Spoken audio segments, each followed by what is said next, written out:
Ouais, Chalouf, on sent que vous avez senti une certaine urgence à réaliser ce documentaire. Est-ce vrai?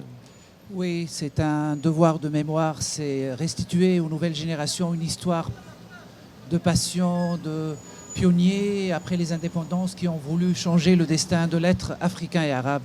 C'est un travail de mémoire que j'ai commencé à travers d'autres films avec mon ami Mahmoud Ben Mahmoud. On a traité de la communauté italienne de Tunisie, les Russes blancs qui sont arrivés à Bizerte en 1920, un film sur le FESPACO et l'histoire de ce festival jumeau des JCC, le festival de Ouagadougou.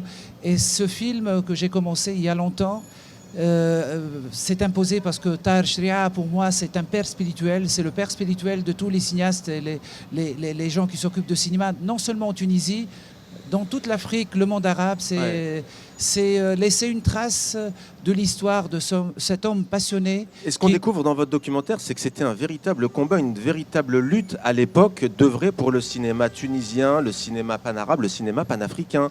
Il y a l'histoire de ce quota qui est incroyable, par exemple, qu'a voulu instaurer Tahar Shria. Bien sûr, on n'avait pas de place dans les festivals internationaux, on n'avait pas de place dans la distribution internationale, on n'avait même pas de place dans nos pays. Tahar Shria a fait 6 mois de prison parce qu'il voulait changer l'État et les contrats signés par les majors américaines avec les salles de cinéma tunisiennes qui empêchaient les courts-métrages tunisiens d'être programmés dans les salles tunisiennes. L'idée, c'était un court-métrage tous les 3 mois, c'est ça, par trimestre. C'était pas non plus grand-chose. Et Hollywood l'a qualifié de bolchevique. Hein. Voilà, ils ont monté un coup contre lui en l'accusant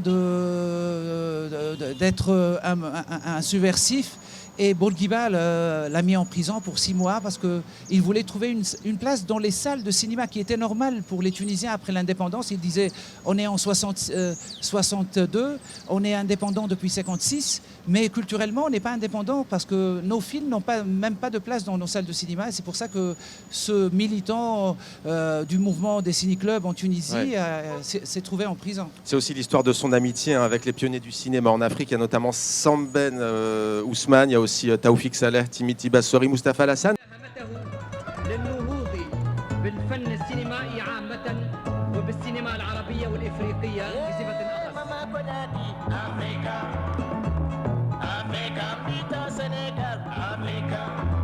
Tahar Shria, vous êtes le fondateur des journées cinématographiques de Carthage.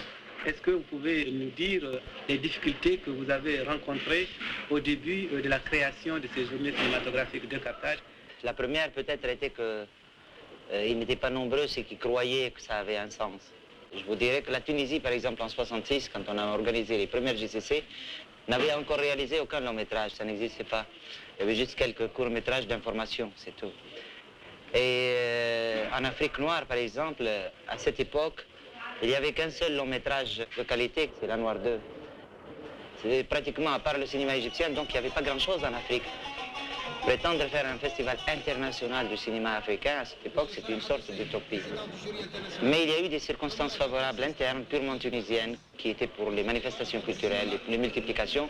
C'est dit pourquoi pas, puisque Shria s'occupe depuis des années de la Fédération des ciné-clubs, il connaît les animations, il peut procurer des films. La deuxième difficulté était de convaincre qu'il fallait quand même que la compétition soit réservée aux pays africains et arabes.